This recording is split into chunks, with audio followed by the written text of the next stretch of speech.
காவிரி மேலாண்மை ஆணைய கூட்டமானது தற்போது தொடங்கி நடைபெற்று வருகிறது. காவிரியிலிருந்து கூடுதல் தண்ணீர் திறக்க தமிழ்நாடு அரசு வலியுறுத்தும் என்று எதிர்பார்க்கப்படுகிறது.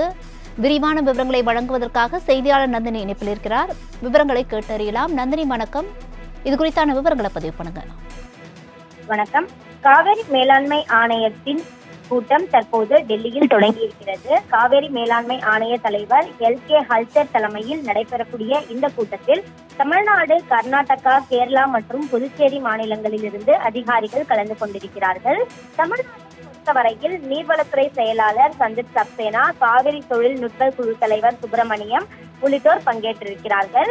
இந்த கூட்டத்தில் கலந்து கொள்ளக்கூடிய தமிழக அதிகாரிகளை பொறுத்தவரையில் பிப்ரவரி, மார்ச், ஏப்ரல் மற்றும் மே மாதங்களில் காவிரியிலிருந்து கர்நாடகம் தர வேண்டிய 10 TMC தண்ணீரை உடனடியாக திறந்துவிட வேண்டும் என உத்தரவு பிறப்பிக்க வேண்டும் என வலியுறுத்த இருக்கிறார்கள். அந்த வகையில் பிப்ரவரி மற்றும் மார்ச் மாதங்களில் 5 TMC நீர் தந்திருக்க வேண்டும்.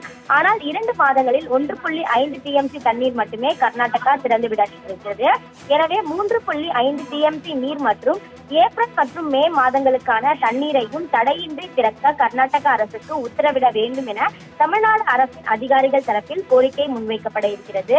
பெங்களூரு நகரில் குடிநீர் பிரச்சனை இருப்பதால் கூடுதல் தண்ணீர் தேவைப்படுவதால் தொடர்ந்து தண்ணீர் தர முடியாது என கர்நாடக அதிகாரிகள் தெரிவிக்கவும் முடிவு செய்திருக்கிறார்கள்.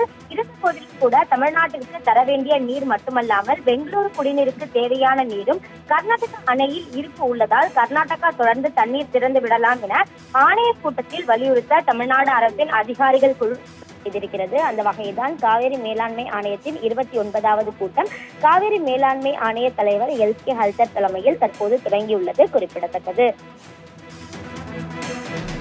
நந்தினி, விவரங்களுக்கு நன்றி.